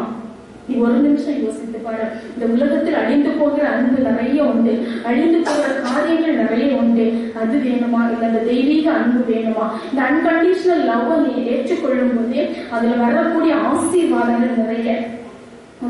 நீங்க அதுக்குள்ளாக வரும்போது அந்த ஆசீர்வாதங்கள் எப்படிப்பட்ட ஆசீர்வாதங்கள் என்பதை உங்களாலே நீங்கள் உணர்ந்து கொள்ள முடியும். நீங்கள் ஏற்றுக்கொள்ளும் போது, நான் வந்து காலேஜ் 2nd இயர் படிக்கும் போது கர்த்தர் என்னை தம்முடைய பிள்ளையாக தெரிந்து கொண்டார். எங்களுடைய ஃபேமிலி பேக்ரவுண்ட் பார்த்தீங்கன்னா ஹாஃப் கிறிஸ்டியன் ஹாஃப் ஹிந்து. ஆனால் எங்கள் அம்மா தான் என்ன பண்ணாங்கன்னா எங்களை ஃபோர்ஸ் பண்ணி எங்கள் அப்பாவுக்கு தெரியாம, ஜாயிண்ட் ஃபேமிலி, அப்பாவுக்கு தெரியாம எங்களை சர்ச்சுக்கெல்லாம் அனுப்புவாங்க. நாங்கள் பைபிள் எல்லாம் நல்லா மறைச்சு வச்சு அப்படின்னு அப்பாவுக்கு தெரியாம என்ன செய்வோம்னா சர்ச்சுக்கெல்லாம் போயிட்டு இருந்தோம். இப்போ பாருங்க, ஆண்டவர் என்னை எப்படி தெரிந்து கொண்டார்னா காலேஜ் 2nd இயர் படிக்கும்போது தெரிந்து கொண்டார். அன்னைக்கு பிடிச்ச கரம் ஆண்டவர், என்னை பிடித்த கரம் இன்ச் வரைக்கும் விடவே இல்லை. ஆனா நான் சொல்ல மாட்டேன் எப்பவுமே என்னுடைய வாழ்க்கை வெற்றிதான் அப்படின்னு நான் சொல்லவே மாட்டேன். நம்ம நடந்து வருகிற பாதையில நிறைய கஷ்டங்கள் உண்டு. ஆனா அதே டைம்ல நிறைய நன்மைகளை ஆண்டவர் செய்திருக்கிறார். ஆனா அந்த துன்ப காலத்துல ஆண்டவருடைய இன்டர்வென்ஷனை நம்மளால என்ன செய்ய முடியும்னா நிச்சயமாக புரிந்து கொள்ள முடியும். அதை வேற யாருமே கொடுக்க முடியாது. அவருடைய என்கரேஜ்மெண்ட் என்ன செய்யும்னா நமக்கு கண்டிப்பாக கிடைக்கும். ஏன்னா நீங்க எல்லாரும் வாலிப வயதில் இருக்கீங்க. நான் உங்களுக்கு ஒரு ஆலோசனையாக சொல்றேன், உங்களுடைய ஃபியூச்சர் லைஃபுக்காக நீங்க என்ன செய்யணும்னா கண்டிப்பாக ஜெபம் பண்ணணும். உங்களுடைய ஃபியூச்சர் லைஃபை குறித்து உங்களுக்கு அநேக கனவுகள் இருக்கலாம், திட்டங்கள் இருக்கலாம். நான் உங்களுக்கு ஒரு ஆலோசனையாக சொல்றேன். நான் யூஸ்வலா காலேஜில் பிள்ளைங்களுக்கு காஸ்பல் ஷேர் பண்ணும்போது சொல்லுவேன், காஸ்பலை ஷேர் பண்ணிட்டு அந்த பிள்ளை கூட கொஞ்சம் என்ன டீப்பா நான் பழக ஆரம்பிச்சேன்னா கண்டிப்பா இந்த ஒரு ஆலோசனை அந்த பிள்ளைக்கு கண்டிப்பா நான் சொல்லுவேன், உன்னுடைய ஃபியூச்சர் லைஃபுக்காக நீ கண்டிப்பா ப்ரேயர் பண்ணணும் அப்படின்னு சொல்லிட்டு. நான் காலேஜில் படிக்கும்போது எனக்கு ஒரு அக்கா சொல்லி கொடுத்தாங்க, நீ கண்டிப்பா உன்னுடைய ஃபியூச்சர் லைஃபுக்காக நீ ப்ரேயர் பண்ண. அப்பெல்லாம் நான் ரொம்ப ஷையா ஃபீல் பண்ணுவேன். நம்ம எப்படி ஆண்டவரே எனக்கு என்னுடைய பர்சனல் லைஃபுக்காக நான் எப்படி ப்ரேயர் பண்றது? இல்ல திரும்பவும் அந்த அக்கா சொன்னாங்க, நீ கண்டிப்பா உன்னுடைய லைஃபுக்காக நீ ஜெபம் பண்ணணும் அப்படின்னு சொல்லி. நீங்க இருக்கிற நம்ம வாலிப பிள்ளைகள் ஆனாலும் சரி, சிறு பிள்ளைகள் ஆனாலும் சரி, எல்லாருக்கும் சொல்றேன், கண்டிப்பா என்ன செய்யணும், நீங்க உங்களுடைய பர்சனல் லைஃபுக்காக ஆண்டவரிடத்துல விளங்கால் படிக்கிட்டு கேட்கணும். பாருங்க, அப்படி கேட்கும்போது ஆண்டவர் தருகிற வாழ்க்கை ஒரு ஆசீர்வாதமான வாழ்க்கையாக இருக்கும். அது அவர் கரம் பிடித்துட்டு வர்ற வாழ்க்கையில அவர் கைவிடவே மாட்டாரு. அந்த கரம் பிடிச்சிட்டு வர்ற வாழ்க்கையில அந்த ப்ராசஸ்ல நீங்க நடந்து வரும்போது ரொம்ப மேன்மையாக மகிழ்ச்சியாக இருக்கும். உங்களுக்கு எந்த கஷ்டம் வந்தாலும் உங்களுக்கு ஒரு கான்பிடன்ட் இருக்கா, இது கர்த்தர் தந்த வாழ்க்கை, அவர் என்னை நடத்துவார், அவர் என்னை தாங்குவார், அவர் என்னை விடவே மாட்டார் அப்படின்னு சொல்லக்கூடிய அந்த கான்பிடன்ட் என்ன செய்யணும் அதுல வரும். நான் என்ன செய்தேன்னா செகண்ட் இயர் படிக்கும்போது எனக்குள்ளே நிறைய டிசைர் இருந்துச்சு. நான் என்ன அதை எழுதி வச்சு ஆண்டவரத்துல சொல்லுவேன். சொல்லும்போது பாருங்க, ஆனா ஒன்னே நீங்க சொல்றதுக்கு முன்னால ஜெபம் பண்றதுக்கு முன்னால உங்களுடைய இருதயம் எப்படி இருக்கணும்னா ஆண்டவரோடு உள்ள இருதயமாக காணப்பட வேண்டும். அப்படி காணப்படும் போது கர்த்தர் நிச்சயமாக அவருடைய சித்தத்தின்படியாக ஏற்ற நாட்களில் உங்களுக்கு நல்ல ஒரு ஆசீர்வாதங்களை தருவார். கடைசியாக அந்த வேர்டை நம்ம பார்க்கக்கூடிய லெட்டர் ஒய்னா ஈல்டு. இப்படி நம்ம பரிசுத்தமான கர்த்தருக்கு ஒரு பரிசுத்தமான பிள்ளையாக நம்ம வாழும்போது, மனத்தாழ்மையோடு வாழும்போது, கீழ்ப்படிதலோடு வாழும்போது, உண்மையான உள்ளத்தோடு வாழும்போது அவர் என்ன ப்ராமிஸ் பண்றாருன்னா, நான் உன்னை வாளாக்காமல் தலையாக்குவேன், நீ கீழாக்காமல் மேலாவாய் அப்படின்னு சொல்லி ஆண்டவர் ப்ராமிஸ் பண்றாரு. சரி, அவர் உன்னை விட்டு விலகவும் மாட்டார், உன்னை விட்டு கைவிடவுமே மாட்டார். ஒரே ஒன்று எதிர்பார்க்கிறார், ஒரு பரிசுத்தமான வாழ்க்கை. அந்த பரிசுத்தமான வாழ்க்கைக்கு முக்கியமானது நம்முடைய ஜெப நேரம். ஆண்டவரோடு நீ உன்னுடைய நேரத்தை கொஞ்ச நேரமாவது கொடுப்பாயான்னு சொன்னால் தேவனை நிச்சயமாகவே ஒரு ஆசீர்வாதத்தின் பாத்திரமாக நடத்துவார். ஒரு ராஜா என்ன பண்ணாருன்னா இன்னொரு ராஜாவுக்கும் ஒரு வைரக்கல்லை என்ன செய்தார், பரிசாக கொடுத்தார். ஒரு அழகான ஒரு வைரக்கல். இந்த ராஜா என்ன செய்தாருன்னா அந்த வைரக்கல்லை கையில வச்சு பார்த்துட்டே இருக்கும்போது அவரை அறியாம என்ன பண்ணுச்சுன்னா டக்குன்னு கீழே விழுந்துடுச்சு. கீழே விழுந்து அந்த கல்லு முழுவதுமான நுரங்கள்ல நிறைய ஸ்கிராச் ஆயிடுச்சு, கீழே வங்கியா விழுந்துடுச்சு. ரொம்ப வருத்தம் ஆயிடுச்சு இந்த ராஜாவுக்கு. ஐயோ, அழகான கல்லு இப்ப இப்படி பார்க்கறதுக்கு ஒரு மாதிரி இருக்கே அப்படின்னு சொல்லி சங்கடப்பட்டாரு. அப்ப என்ன பண்ணாங்கன்னா மந்திரிமார்கள் ஆலோசனைக்காரர்கள் எல்லாம் என்ன சொன்னாங்கன்னா, இந்த கல்லை நம்ம சரி பண்ணுவதற்கு அதுக்குரிய ஆட்களை வரவழைப்போம் அப்படின்னு சொல்லி நிறைய பேர் என்ன செய்தாங்கன்னா வரவழைச்சாங்க. அவங்களால என்ன செய்ய முடியல, அந்த கல்லை அந்த கீரல் தெரியாத அளவுக்கு சரி பண்ணவே முடியல. அப்போ கடைசியா ஒருத்தர் வந்தார், சொன்னாரு, ராஜாவே என்கிட்ட தாங்க, நான் என்ன செய்வேன், அதை சரி பண்ணி கொடுக்குறேன் அப்படின்னு சொல்லிட்டு அதை வாங்கினாரு. அதை வாங்கினவர் என்ன பண்ணாருன்னா பெரிய கீரலா இருந்தது ஒரு பெரிய ரோஜா பூவா வரைஞ்சாரு. அது பக்கத்துல ஒரு சின்ன ரோஜா மொட்டு வரைஞ்சாங்க. அந்த கீரலை எல்லாம் எப்படி பண்ணாருன்னா நல்ல நீளத்துக்கு இருந்த கீரலை ஸ்கிராட்ச் என்ன பண்ணாரு, ஒரு தண்டு போல ஆக்கினார். ரோஜா பூவினுடைய தண்டாக மாற்றினார். அப்புறம் என்ன செய்தாருன்னா இலைகள், காம்புகள் அப்படி ஒரு அழகான ரோஜா பூவாக அதை இப்ப மாற்றினார். இப்ப பாருங்க, ஃபர்ஸ்ட் அந்த ராஜா பரிசாக கொடுக்கும்போது அது ஒரு பிளெயினான ஒரு வைரக்கல். இப்ப பாருங்க, அந்த ஒரு வைரக்கல்ல அழகான ஒரு ரோஜா பூ, ஒரு ரோஜா கூட்டமே அங்க இருக்கு. நிறைய ரோஜா பூக்கள், இலைகள், தண்டுகள், அப்புறம் ரோஜா மொட்டுகள் என அழகான ஒரு படத்தை எல்லாரும் வரைஞ்சிட்டாங்க. இப்ப நம்முடைய வாழ்க்கையும் உன்னுடைய வாழ்க்கையும் என்னுடைய வாழ்க்கையும் ஒரு நிமிஷம் நீ திங்க் பண்ணி பாரு. கீரல் விழுந்த வாழ்க்கையாக இருக்கிறதா? மனம் ஒடிஞ்சு போனாயா? ஐயோ, நான் விழுந்துட்டேனே, என்னால எழும்ப முடியலையே சுவாமி அப்படின்னு சொல்லி கஷ்டப்படுறாங்க.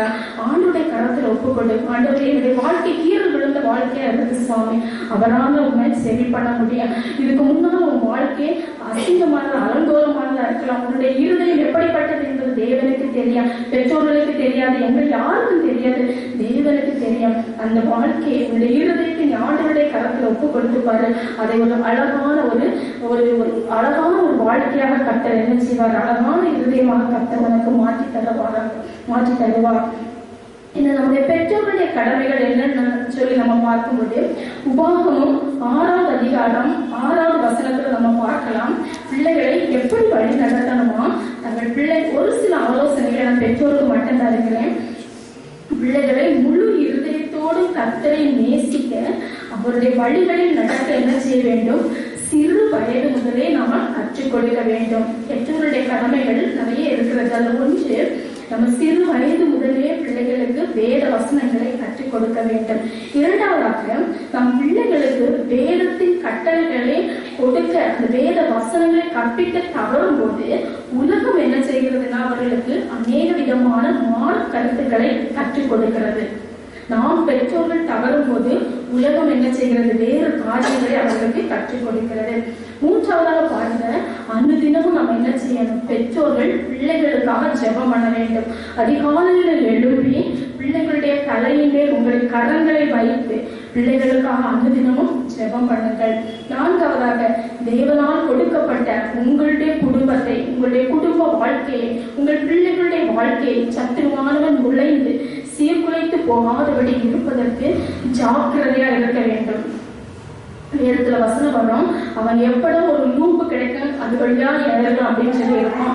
எந்த இடத்துல அவனுக்கு இடம் கொடுக்காதபடிக்கு நம்ம ஜாக்கிரதையாய் பெற்றோர்கள் ஜெபங்களில் தரித்திருக்க வேண்டும், காணப்பட வேண்டும். ஒரு பேரன் என்ன செய்யறான்னு சொன்னா பென்சில் வச்சு எழுதிக்கிட்டே இருக்கான். எழுதிட்டு இருக்கும்போது பாட்டியம்மா கேட்கிறாங்க, என்னப்பா எழுதுற அப்படின்னு சொல்லிட்டு. இந்த பேரன் சொல்றான், நான் பென்சில் வச்சு ஹோம்ஒர்க் பண்ணிட்டு இருக்கேன் பாட்டி அப்படிங்கிறான். அப்போ அந்த பாட்டி அந்த பென்சிலை பார்த்துட்டு சொல்றாங்க, இந்த பென்சில்ல 5 காரியங்கள் இருக்கிறது உனக்கு தெரியுமா அப்படின்னு கேட்கிறாங்க. இல்லையே பாட்டி அப்படிங்கிறான். அப்போ ஃபர்ஸ்ட் என்ன சொல்றாங்கன்னா, ஃபர்ஸ்ட் காரியமாக நீ இந்த பென்சிலை வச்சு எழுதும் போது உன்னுடைய கரம் அந்த பென்சிலை பிடிச்சிருக்க ஹோல்ட் பண்ணிருக்கு. அதே போல நம்முடைய வாழ்க்கையை யார் கரத்துல இருக்கு அப்படின்னு சொன்னா தேவ கரத்துல இருக்கு. நம்முடைய வாழ்க்கை யார் கரத்துல இருக்கு? தேவ கரத்துல இருக்கு. நாம் தேவனுடைய கரத்துல இருக்கிறோம் அப்படின்னு சொல்றது நீ ஒருபோதும் மறந்து விடக்கூடாது அப்படின்னு சொல்றாங்க. இரண்டாவது சொல்றாங்க, இந்த பென்சிலை நம்ம என்ன செய்வோம், அடிக்கடி சீவுவோம் இல்லையா? அப்ப சீவும் போது அந்த பென்சிலுக்கு வலிக்கும். ஆனால் அந்த பென்சில் என்ன செய்யாது, அதை சட்டை பண்ணாது. ஆனா அது சீவு முடித்த பிறகு அது வந்து அழகா எழுதும். அது போல இந்த வாழ்க்கையில் நீ சில வேதனைகள் கஷ்டங்கள் வரும்போது கூட அது உன்னை பண்படுத்தினே தவிர உனக்கு அது பிற்காலத்துல வலிக்காது, நீ ஆசீர்வாதமா இருப்பாய் அப்படின்னு சொல்றாங்க. மூணாவது சொல்றாங்க, இந்த பென்சில் வச்சு எழுதும் போது நம்ம என்ன செய்யலாம், ஈஸியா அதை அழிக்கலாம். எரசல் வச்சு என்ன செய்ய முடியும், அதை அழிக்க முடியும். அதே மாதிரி நீயும் ஏதாவது தவறு பண்ணி இருக்கிறாய் என்று சொன்னால் நீ என்ன செய்யலாம், எப்படி அழிக்கலாம்னு சொன்னா ஆண்டவருடைய சமூகத்துல போய் உன்னை கன்ஃபஸ் பண்ணு, உன்னுடைய தவறை சொல்லு. அதை நினைச்சு கில்ட்டியா நீ ஃபீல் பண்ணிட்டு இருக்காத, தவறை அவருடைய சமூகத்துல சொல்லு. அவர் உனக்கு அதுல இருந்து ஒரு விடுதலையை தருவார். ஏன்னா அவர் நம்ம ஒரு முறை நம்முடைய பாவத்தை கன்ஃபஸ் பண்ணன்னு சொன்னா அவர் திரும்ப அதை நினைக்கவே மாட்டார். முதுகுக்கு பின்னால எழுந்தேன் அப்படின்னு சொல்றாரு, கடலுக்கு சமுத்திரத்தின் ஆழத்துல போட்டேன் அப்படின்னு சொல்றாரு. அதனால நீ தைரியமா அவர்கிட்ட போய் கன்ஃபஸ் பண்ணலாம் அப்படின்னு சொல்றாங்க. இன்னும் பாத்தீங்கன்னா இந்த நான்காவதாக பென்சிலுக்கு வெளிப்பாகத்தை விட அது உள்பாகம் எப்படி இருக்கும், ரொம்ப சிறந்ததா இருக்கும். அதே போல உன்னுடைய இருதயமும் பரிசுத்தமாக இருக்க வேண்டும் அப்படின்னு சொல்றாங்க. அது அடுத்தது 5வதா சொல்றாங்க, பென்சில் வச்சு எழுதும் போது சில வார்த்தைகள் என்ன செய்யணும், அடையாளங்களை விட்டு செல்லும். அதே போல நீயும் நானும் வாழ்கிற இந்த வாழ்க்கையில நம்முடைய குணங்கள் மூலம், நம்முடைய ஆட்டிடியூட் மூலம் நம்ம என்ன செய்யறோம், சில குணங்களை இந்த உலகத்துக்கு விட்டு செல்ல வேண்டும். நல்ல குணங்களை நம்ம என்ன செய்ய வேண்டும், விட்டு செல்ல வேண்டும் என்று சொல்லி அந்த 5 காரியங்கள் அந்த பாட்டியமான பேரனுக்கு செத்து கொடுத்தாங்க. இங்க பாருங்க, நம்முடைய வாழ்க்கையும் நம்ம தேவனுடைய கரத்துல விட்டு கொடுக்கும் போது இந்த பென்சிலை போல கர்த்தர் என்ன செய்வாருன்னா நம்ம ஒரு அழகான வாழ்க்கையாக மாற்றி கொடுப்பார். எனக்கு தெரிஞ்ச ஒரு அக்கா வாட்ஸ்அப் டிபியில வச்சிருக்கிற ஒரு ஸ்டேட்டஸ் என்னன்னா, அவங்க ஸ்டேட்டஸ் எப்படி வச்சிருக்காங்கன்னா, ஐ ஆம் a pencil in the hand of God. அவங்க ஒரு நல்ல பொசிஷன்ல இருக்கிறாங்க. அந்த வார்த்தையை நான் வந்து படிக்கும்போது எவ்வளவு ஒரு ஹம்பிளான ஒரு word, pencil in the hand of God. உண்மையிலே உண்மையானதுதான். அந்த ஒரு தாழ்மையோடு நம்ம ஆண்டவருடைய சமூகத்துல இருக்கும்போது, ஒரு பரிசுத்தமான வாழ்க்கையை வாழும்போது கர்த்தர் நிச்சயமாக நம்மையும் இப்படிப்பட்ட நன்மைகளினால் நிரப்புவார். இன்னும் பாருங்க, சில நாட்கள்ல நம்ம என்ன செய்ய போகிறோம்னா கிறிஸ்துமஸ் பண்டிகையை கொண்டாட போகிறோம். கிறிஸ்துமஸ் வந்தாலே நம்ம எல்லாருக்கும் சந்தோஷம், நல்ல பட்டாசுகள் வெடிப்போம், புது துணிகள் வாங்குவோம், இல்லை கெஸ்ட் வருவாங்க, இல்லை நம்ம ஒரு ரிலேட்டிவ்ஸ் வீட்டுக்கு போறோம், நிறைய காரியங்கள் நம்முடைய வாழ்க்கையில் நடக்கும். ஆனா இந்த ஒரு கிறிஸ்துமஸ் நான் ஒரு சின்ன ஆலோசனையா சொல்றேன், உங்களுடைய வாழ்க்கையில் ஒரு டிரான்ஸ்பர்மேஷன் வரணும்னு சொல்லி நீங்க கேளுங்களேன். என்னுடைய பர்சனல் லைஃப்ல எனக்கு ஒரு டிரான்ஸ்பர்மேஷன் வேணும் ஆண்டவர். அது ஒரு பக்கம் இருக்கலாம், அந்த கொண்டாட்டங்கள் ஒரு பக்கம் இருந்தாலும் ஆண்டவரே இந்த கிறிஸ்துமஸ் பண்டிகையானது என்னுடைய பேச்சில் ஒரு டிரான்ஸ்பர்மேஷன் வரணும், என்னுடைய பரிசுத்தமான வாழ்க்கையை நான் வாழணும், அதுக்கு ஒரு டிரான்ஸ்பர்மேஷன் வரணும்ப்பா, என்னுடைய ஆட்டிடியூட்ல ஒரு டிரான்ஸ்பர்மேஷன் வரணும், என்னுடைய வாழ்க்கை பிறருக்கு ஒரு சாட்சியா இருக்குன்னு சொல்லி அந்த ஒரு ஆசை, ஒரு டிசைர் உங்களுக்குள்ளாக இருக்கணும்னு சொன்னா, ஒரு வாழ்க்கையில் ஒரு டிரான்ஸ்பர்மேஷன் வரணும் அப்படின்னு சொல்லக்கூடிய ஒரு டிசைர் இருக்குன்னு சொன்னா கர்த்தர் கண்டிப்பா என்ன செய்வாரு, உங்களை கனப்படுத்துவார். நீங்க உங்களுடைய இந்த வயதை ஆண்டவருக்குன்னு கொடுக்கும்போது பிற்காலத்தை கண்டிப்பா கர்த்தர் என்ன செய்வார், உங்களுக்கு ஒரு பெஸ்டா நீங்க நினைக்காத படியில ஒரு ஆசீர்வாதமாக என்ன செய்வார், உங்களுக்கு மாற்றி தருவார். கர்த்தர் தாமே இந்த ஒவ்வொரு வார்த்தையினாலும் உங்கள் ஒவ்வொருவரையும் ஆசீர்வதிப்பார்கள். ஒரு நிமிஷம் எல்லா வாலிப பிள்ளைகள் எழுந்து நிற்கலாமா?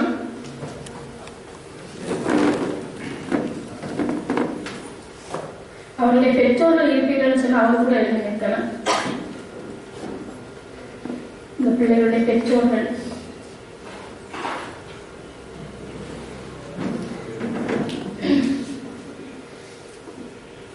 உங்க பிள்ளைகளுக்கு நேராக உங்கள் கரங்களை நீட்டி இப்ப நீங்க ஜெபம் பண்ண போறீங்க. உங்க பிள்ளைங்களுக்காக உங்க பிள்ளைங்களுடைய நெய்மை சொல்லி நீங்க ஜெபம் பண்ண போறீங்க. ஒரு நிமிஷம் ஜெபம் பண்ணலாம். பிள்ளைகளுடைய எதிர்காலங்களுக்காக, பிள்ளைகளுடைய பரிசுத்தமான வாழ்க்கைக்காக. இதுவரைக்கும் அந்த பிள்ளைகள் கூட நினைக்கலாம், ஆண்டவரே இதுவரைக்கும் நான் எப்படி இருந்தேன் என்பது எனக்கு தெரியாது சுவாமி. நீர் காண்கிறவர், ஆகாரை கண்ட தேவன் இன்றும் நம்மை காண்கிற தேவன்.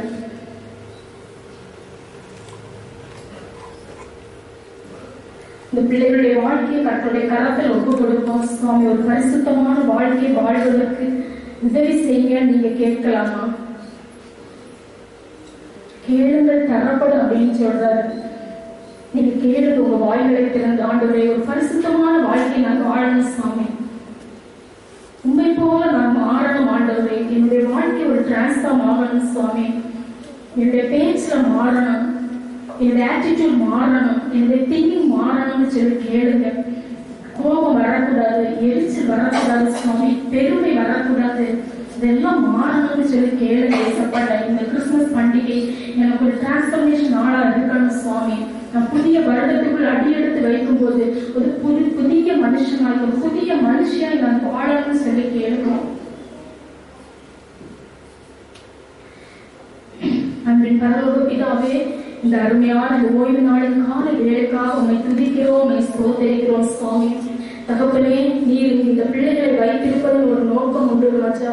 நீர் என்னை கொண்டு வந்ததில் ஒரு நோக்கம் உண்டு சுவாமி. ஆண்டவரே, இந்த நாளில் நான் கேட்பதெல்லாம் எங்களுடைய வாழ்க்கையில் ஒரு டிரான்ஸ்பர்மேஷன் வேணும் ஆண்டவர்.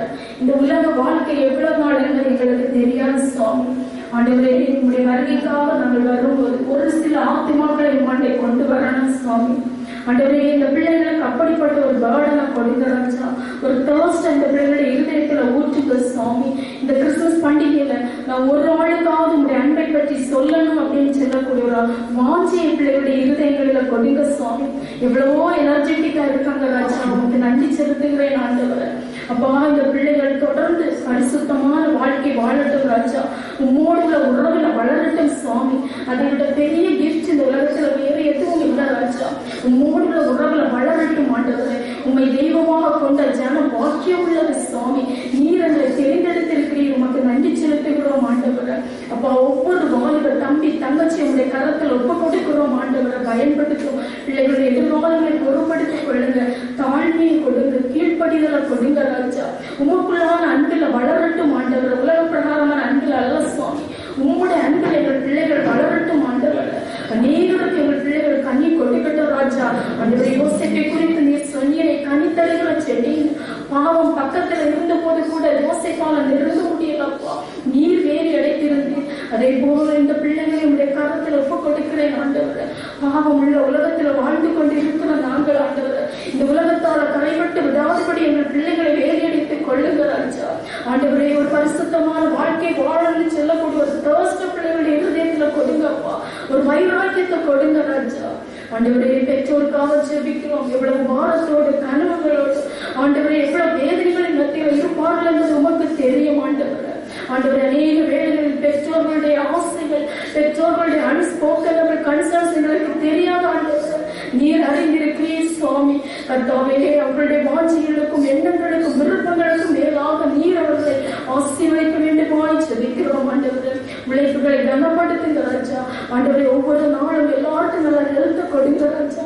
ஒவ்வொரு நாளும் உங்களுடைய உறவுல நாங்கள் வளர எங்களை பயன்படுத்துங்க ராஜா. எதிரியானவனுக்கு நாங்கள் இடம் கொடுத்து விடாதபடிக்கு ஜாக்கிரதையா இருக்க உதவி செய்யுங்க சுவாமி. ஆண்டவரே, இப்படியாக இந்த திருச்சபையின் போதனை மற்றும் கமிட்டி மெம்பர்ஸ் மற்றும் எல்லாரையும் உடைய கரத்தில் ஒப்புக் கொடுக்கிறோம். சிறு பிள்ளைகள், வாலிபர்கள், பெரியவர்கள், முதியவர்கள், ஆண்டவரே, இவருடைய உறவினர்கள், இவருடைய பெற்றோர்கள், தூர இடங்களில் இருக்கிறவர்கள் ஒவ்வொருவரையும் கரங்களில் தாழ்த்துகிறோம் ராஜா. ஆண்டவரே, ஆசீர்வதியும் அப்பா, பயன்படுத்த நடத்தும் ராஜா. தாழ்த்தி ஒப்புக் கொடுக்கிறேன், மகிமைப்படுகிறேன். தந்த எல்லா நன்மைகளுக்காக நன்றி நன்றி நன்றி ஆண்டவர். சகல துதி கன மகிமை எல்லாம் ஒருவருக்கு ஏறெடுக்கிறோம். ரட்சகராகிய இயேசுவின் மூலம் கேட்கிறோம். ஜெபம் கேளும் எங்கள் ஜீவனுள்ள நல்ல பிதாவே. ஆமென். நாமத்தில் திருச்சுமை சார்பில் பரிபாலன குழுவின் சார்பில் நம்முடைய வாலிபர் குழு சார்பில் நன்றியை தெரிவித்துக் கொள்கிறோம். கர்த்தர் அவர்களையும் அவருடைய ஊழியர்களையும் அதிகமாய் ஆசீர்வதித்து நடத்துவாரார். அல்லேலூயா. சபையாருக்கு அறிவிக்க வேண்டிய அறிவிப்புகள் ஆலயம் முடித்தவுடனே பெண்கள் ஐக்கியம் நடைபெறும். ஏற்கனவே உங்களுக்கு அறிவித்திருக்கக்கூடிய அடுத்த ஞாயிறு கேரள் ஞாயிறு, கேரள் சண்டேவாக அனுசரிக்கப்படுகிறது. நமக்கு கேரள் போக முடியாத காரணத்தினால அடுத்த ஞாயிறு கேரள் ஞாயிறாக அனுசரிக்கப்படுகிறது. அதற்குரிய காலம் அந்த தம்பி சபாநாயகத்திற்கு நீங்கள் தொடர்பு கொண்டு அதை பெற்றுடைய அன்போடு கேட்கொள்வது. அடுத்த வார 6ஆம் நாளில நீங்கள் அந்த கவர்களை படையபடியாக உங்களை அன்போடு கூட கேட்டுக்கொள்கிறேன். வருகிற 20ஆம் தேதி ஞாயிற்றுக்கிழமை நம்முடைய திருச்சுவையினுடைய பெண்கள் ஐக்கிய ஞாயிறாக, ரீதியா பெண்கள் ஐக்கிய ஞாயிறாக அனுசரிக்கப்படுகிறது. ஆகவே பெண்கள் ஐக்கியத்தான் அதற்காக ஆயிரத்தி உங்களை அன்போடு கேட்டுக்கொள்கிறேன். கடந்த வாரம் நம்முடைய திருச்சபையில 3 மணிக்கு கேம்பஸ் எக்ஸாம் நடந்தது. நிறைய பேர் கூப்பிட்டு எழுத வரல. அதனால இந்த வருஷம் இந்த பேர் கொடுத்து எழுதாதவங்க மாறணும் சொல்லலாம்னு நினைக்கிறேன். நீங்க என்ன நினைக்கிறீங்க?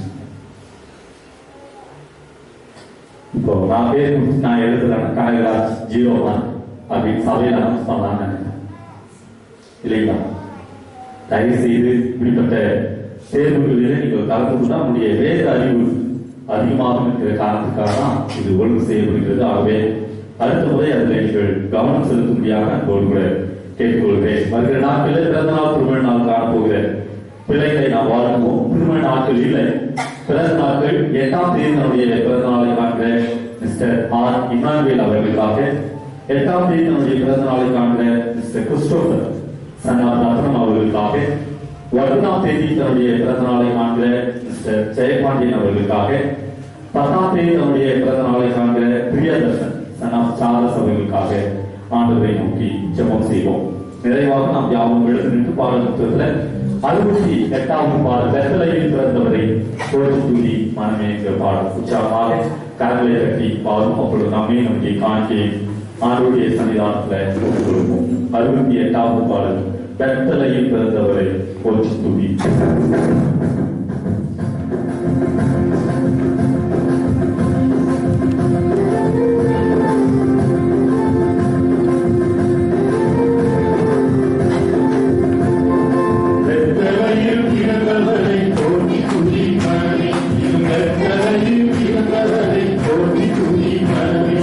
Sarva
ஒருவராய் பெரிய அதிசயங்களை செய்கிற எங்கள் பெரிய கடவுளே, நேசபிதாவே, நன்றி நிறைந்த உள்ளதோடு நாங்கள் உம்மை துதிக்கிறோம், ஸ்தோத்திரிக்கிறோம், மகிமைப்படுத்துகிறோம், உம்மை வாழ்த்தி வணங்குகிறோம். சாமி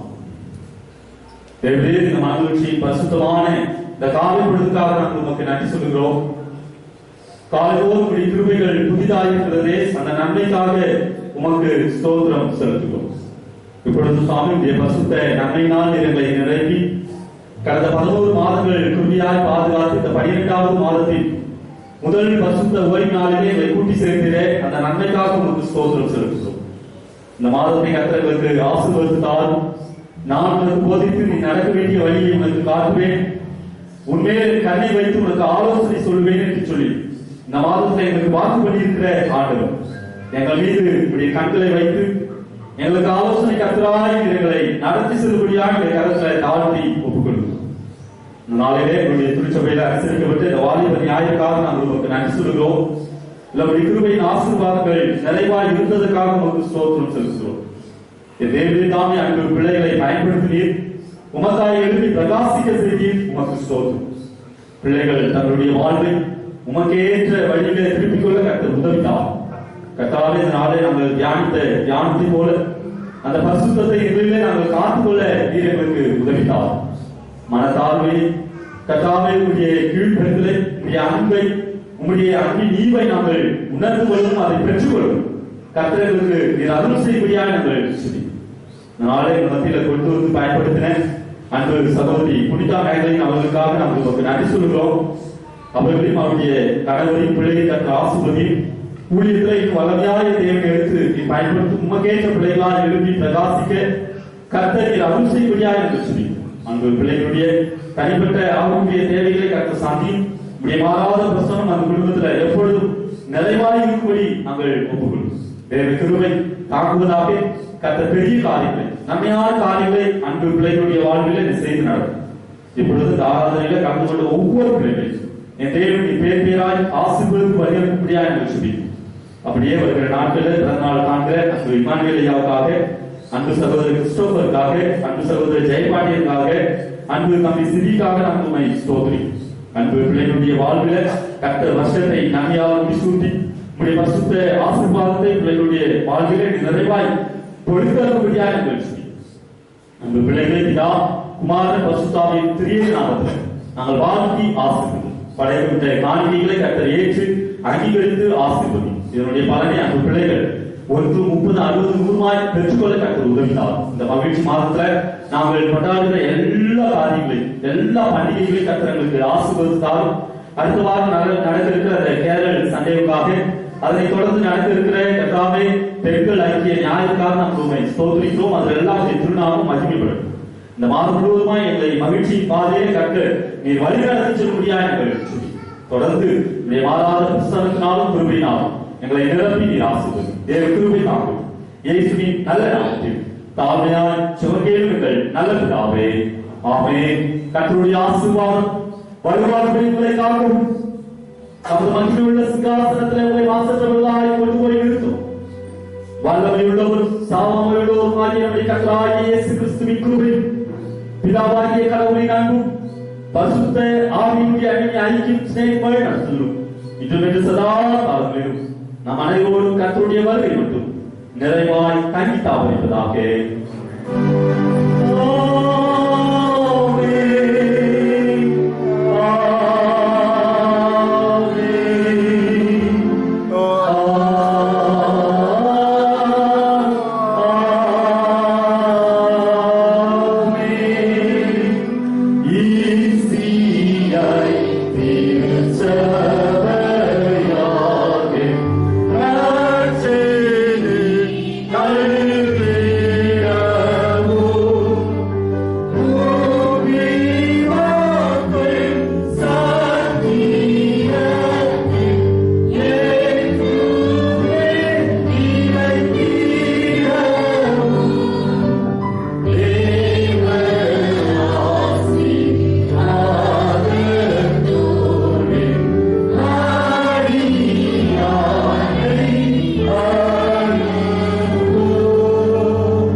கர்த்தரை சொல்.